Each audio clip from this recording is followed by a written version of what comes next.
Bismillahirrahmanirrahim. Honorable Foreign Minister of Canada, Her Excellency Anita Anand, ladies and gentlemen, Assalamu alaikum and very good afternoon. Very warm welcome to my great friend, Her Excellency Anita Anand, Minister of Foreign Affairs of Canada, to Pakistan.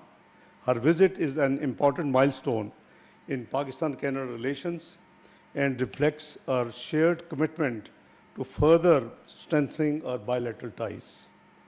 Pakistan and Canada enjoy long-standing and multifaceted relations underpinned by historical linkages, people-to-people contacts, and a vibrant Pakistani diaspora in Canada.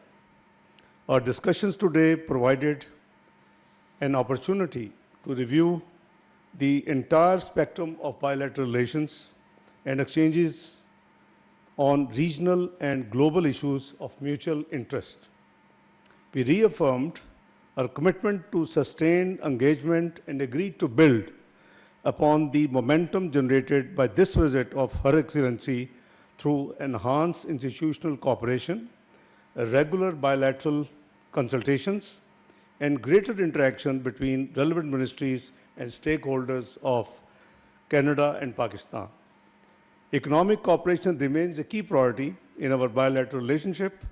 We discussed ways to further expand trade and investment ties, including through greater facilitation of business-to-business linkages and enhanced engagement in areas of mutual interest. Pakistan welcomes Canadian investment in priority sectors including education, energy, mining and critical minerals, agriculture, infrastructure, and information technology. In this context, with regard to the agriculture sector today, we will be signing a new protocol establishing predictable phytosanitary import conditions for Canadian canola, and it will be signed in the Prime Minister's office, and Honorable Prime Minister of Pakistan will witness it. We both would sign that later. We agreed for Pakistan's National Agri-Trade and Food Safety Authority and Environment Protection Agency and the Canadian Food Inspection Agency to explore opportunities for technical cooperation and capacity building in the future.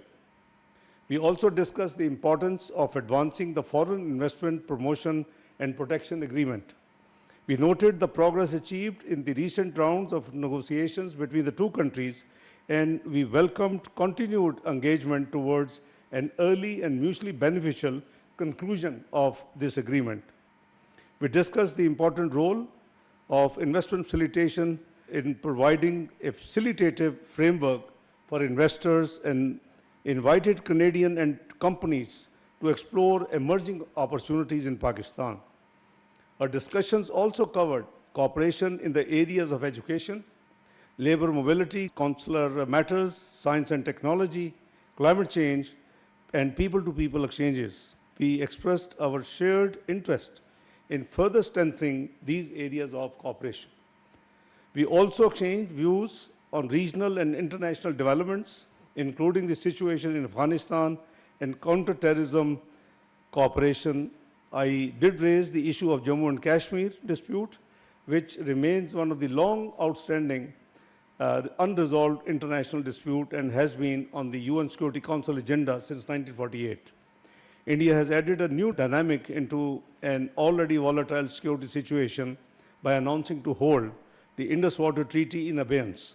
We seek the support of our friendly countries, including Canada, towards India's immediate restoration of the Indus Water Treaty, ending the weaponization of water and upholding international law and treaty obligation as per the international law and practices.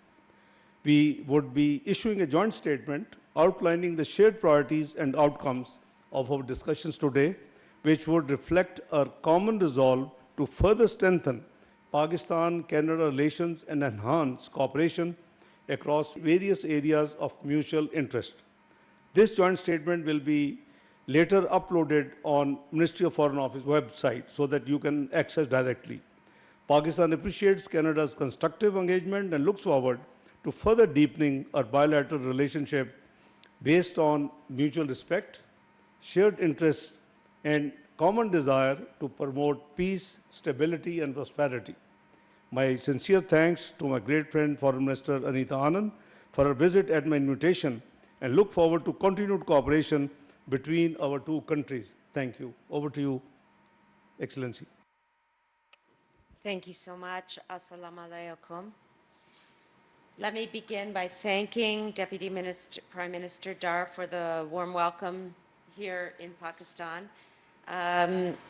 It has been 20 years, approximately 20 years since a Canadian foreign minister has come to Pakistan.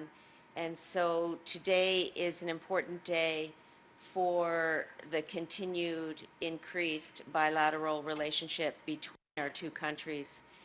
Our two countries have shared 80 years of diplomatic relations, and so there is continued work to do, of course, to deepen our ties in the area of economic relationships, trade, and investment, and I'll speak more about that in a moment.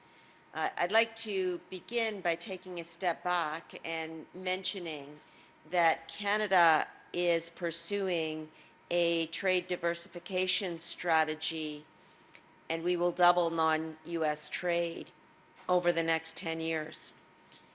The importance of this trade diversification strategy has seen Canada sign over 20 economic and security agreements over 5 continents over the past year. Pakistan is an important country in terms of our trade diversification strategy. Our two countries share a long history of cooperation. More than 300,000 Canadians of Pakistani origin help strengthen those connections every day, serving as a bridge between our two nations. And today's discussions focused on further advancing this partnership between our two countries. I will speak first about the geopolitical situation, of course, as that is the subject on which we have discussed numerous issues over the past number of months. And I'd like to acknowledge Pakistan's efforts in supporting dialogue aimed at achieving a sustainable and peaceful resolution to the regional tensions in the Middle East, including involving Iran. Canada remains concerned by the escalation of tensions across the Middle East and Gulf region. We are troubled by attacks on civilian infrastructure, including power and water desalination facilities, which place civilian populations at risk. And we encourage all parties to exercise restraint, prioritize the protection of civilians, and pursue dialogue. Canada is working with international partners to support the safe and secure movement of maritime traffic through the Strait, while encouraging de-escalation, dialogue, and diplomatic engagement in support of regional stability. Le Canada travaille avec ses partenaires internationaux pour appuyer la circulation sûre et sécuritaire du trafic maritime dans le détroit de Hormuz.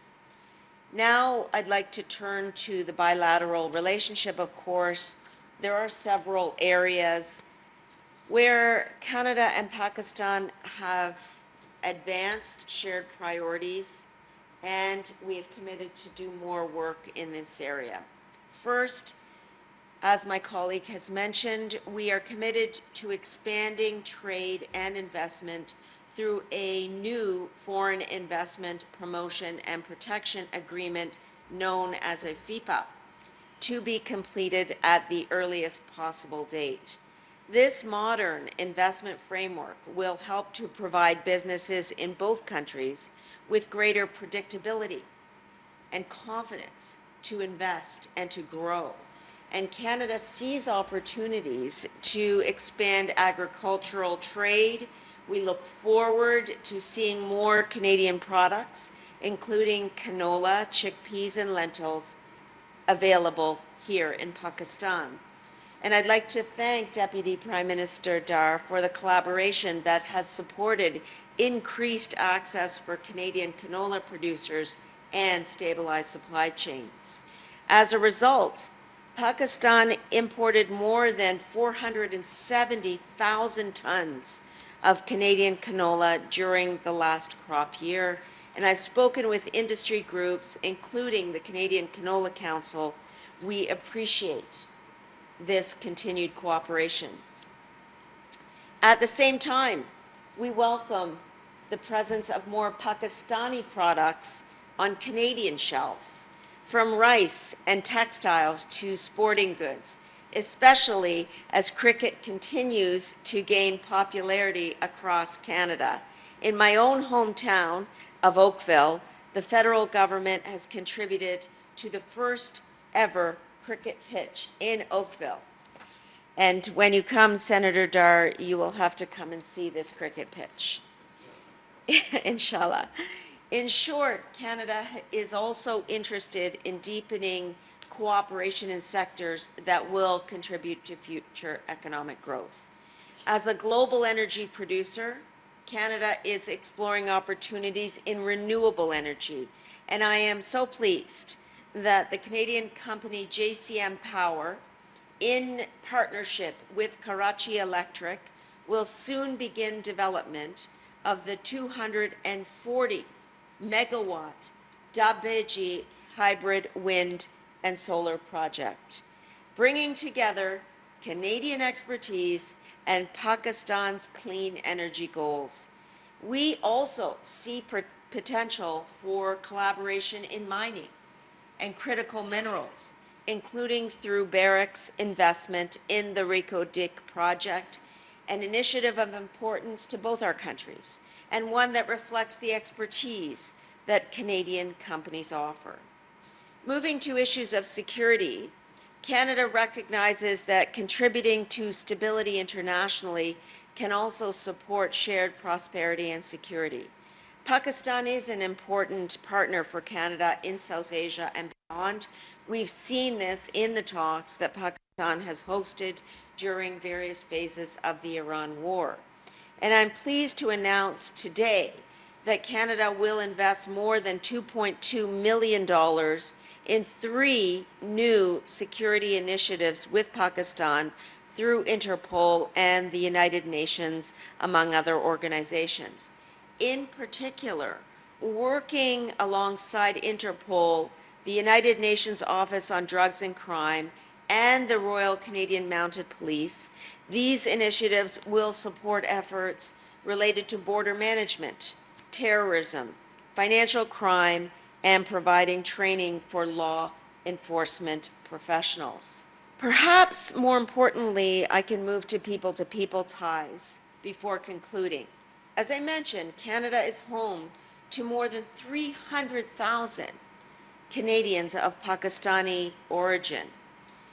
Canada and Pakistan have worked together for many years on development initiatives that support communities, that support infrastructure, that ensure that education and health services, gender equality, women's economic empowerment, and disaster recovery are goals that are supported and shared and promoted. Today, I am pleased to announce 3 new development assistance initiatives valued at $45 million. These investments will support Pakistani communities in adapting to climate change, strengthening resilience, expanding access to education, particularly for girls, and improving reproductive health and family planning services. They'll also assist communities continuing to recover from persistent flooding that Pakistan has experienced in recent years. And we're pleased to work with partners, including the Aga Khan Foundation of Canada, the United Nations Development Program, and the UN Population Fund to deliver these initiatives. In short, from development cooperation to security collaboration to expanded trade and investment, Canada and Pakistan have meaningful opportunities to strengthen our relationship for the benefit of both of our peoples. Deputy Prime Minister Dar, thank you once again for your partnership and for the constructive discussions that we have had during this visit. Thank you all for joining us today. Merci beaucoup. Bohat shukriya. Thank you.